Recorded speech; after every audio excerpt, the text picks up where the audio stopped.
Bonjour et bienvenue sur la chaîne Saint-Cide.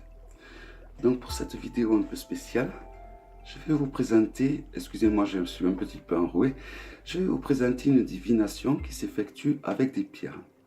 Donc cela s'appelle la divination arc-en-ciel avec les pierres. Donc c'est des pierres de lithothérapie, de couleur. Il faut qu'elles soient à peu près toutes de la même forme. Donc il faut que vous sachiez également, ce n'est pas par rapport aux particularités de la pierre et à sa composition, c'est par rapport à sa couleur. Donc c'est-à-dire que par exemple pour la couleur bleue, vous pouvez utiliser un lapis lazuli, une aigue marine, une calcédoine, une calcite. Voilà, tout dépend de ce que vous trouvez et surtout de la pierre avec laquelle vous accrochez. Donc pour cela, il vous faut un pochon, comme ceci. Je vais vous présenter donc les pierres que j'ai utilisées. À la fin, je vous présenterai le livre sur lequel j'ai eu tous ces systèmes de divination qui changent des autres. Donc rien ne vous empêche de rajouter des couleurs que celles qui sont mentionnées sur le livre. Par exemple, moi j'ai rajouté la couleur noire et elle n'était pas mentionnée dessus. Donc vous voyez, c'est à peu près toutes les pierres de la même taille. Donc on va commencer avec la pierre rouge. Il s'agit donc d'un jaspe rouge. Donc elle symbolise la colère et d'autres émotions destructrices. Elle symbolise également la naissance, le changement, le sexe, la passion, les dénouements, l'énergie et les confrontations. Vous pouvez rajouter aussi d'autres définitions. Ce n'est pas parce que moi je ne me suis pas embêté, j'ai recopié bêtement les significations du livre, je crois. Peut-être qu'il y a, à part pour la pierre noire, mais voilà, vous pouvez rajouter également, donc en plus des couleurs différentes, vous pouvez rajouter donc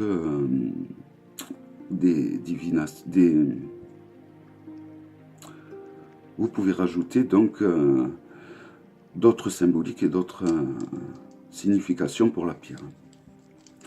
Donc ensuite, la rose, j'ai choisi un quartz rose. Donc le quartz rose, il représente l'amour, l'amitié, la paix, la joie, les relations, la famille et l'échange. Ensuite, j'ai utilisé pour l'orange une cornaline. Donc la cornaline va représenter l'illumination, le pouvoir personnel, l'énergie et la croissance. Ensuite, pour le jaune, j'ai utilisé une citrine. Donc, pour la citrine, ça va représenter la protection, la communication, le voyage, le mouvement et l'échange. Ensuite, j'ai utilisé la verte avec une malachite. Donc, ça représente la croissance, l'argent, la stabilité, la générosité, les transactions d'affaires. Pour la bleue, j'ai utilisé une aigue marine. Donc, pour la couleur bleue, ça va symboliser la paix, le sommeil, la guérison, la purification, les émotions et l'inconscient. Pour le violet, l'améthyste, donc l'améthyste, qui représentera la spiritualité, l'évolution, le mysticisme, l'expansion et la réincarnation. Et la noire, qui est la pierre que j'ai rajoutée, donc une obsidienne noire, qui représentera pour moi une énergie négative et la poisse en général. Voilà. Donc je vous conseille de rajouter un cristal de roche. Moi j'ai rajouté un cristal de roche brut, car comme je vous ai dit dans une vidéo précédente, le cristal de roche enregistre tout. Et c'est une éponge. Donc c'est-à-dire que quand vous allez faire ce tirage à quelqu'un d'autre, le cristal de roche va pomper les énergies qui ne sont pas les vôtres. Et après, vous prenez votre cristal de roche et vous le passez sous l'eau. Voilà. Donc, je vais vous faire un petit tirage de 3 pierres avec passé, présent, futur. Donc, vert pour le passé.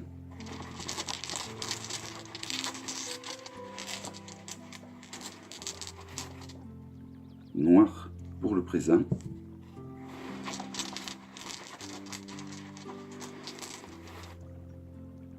et rose pour le futur.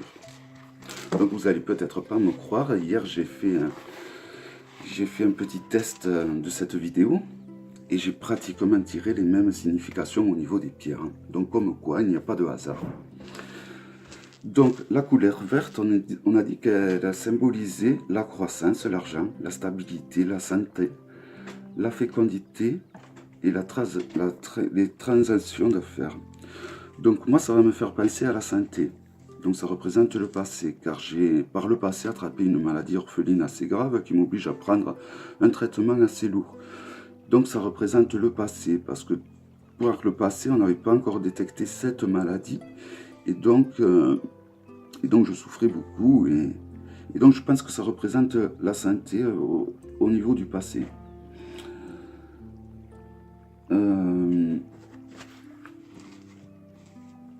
Pour ce qui est de la stabilité, à l'époque aussi, je n'étais pas du tout stable. Donc, je vais prendre les significations en négative au niveau de la pierre. Parce que c'est vrai que ça représente plutôt le négatif, au final, le passé et le négatif. Donc, après, on passe au présent, la noire. Donc, énergie négative, voire la poisse. En effet, j'ai changé de relation au niveau de mon cercle d'entourage, parce que j'ai évolué et que dans la vie, des fois, les amis ne correspondent plus, donc je ne suis plus fâché avec eux. Si je les revois, ça me ferait très plaisir, surtout qu'il y en a que ça fait très longtemps que je n'ai pas vu. Et ce week-end, donc, je vais revoir certains de mes amis, de mes anciens amis, que ça fait plus de 5 ou 6 ans que je n'ai pas vu.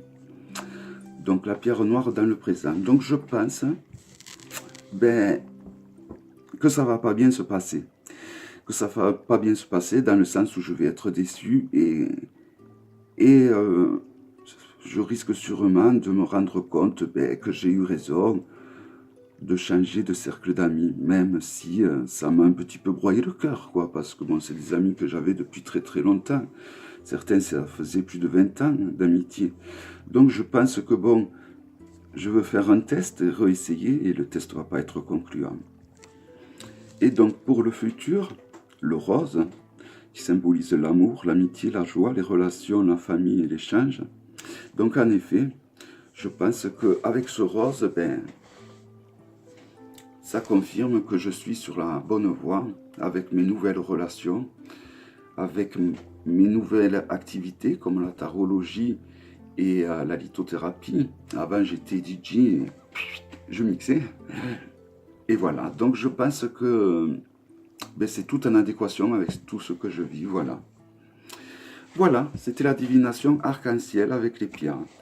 Donc comme je vous ai dit, vous pouvez vraiment utiliser d'autres couleurs au niveau des pierres.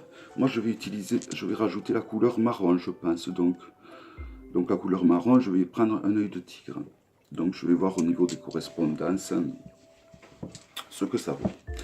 Le livre en question, il s'appelle l'Encyclopédie de la magie des cristaux, des pierres précieuses et des métaux. Donc de Scott Cunningham. Voilà. Donc il propose d'autres systèmes de divination. Donc il propose des divinations toujours avec les pierres, mais avec des pierres que l'on trouve dans les cours d'eau, dans les champs, dans les jardins. Donc c'est vraiment, il propose des divinations vraiment qui sont peu coûteuses au final. Car pour cette divination que je vous parle, il s'agit d'aller à la cueillette des pierres dans votre jardin ou dans un petit chemin forestier. Et voilà. Je ne vous dis pas tout, je vous laisse la surprise si ce livre vous intéresse. Et j'espère que cette vidéo vous a plu. Je fais ce tirage souvent en complément d'un tirage de tarot. Bon, c'est rare quand même que je le fais, mais bon, j'aime bien. Voilà, je trouve que ça change. Je vous dis à bientôt et au revoir.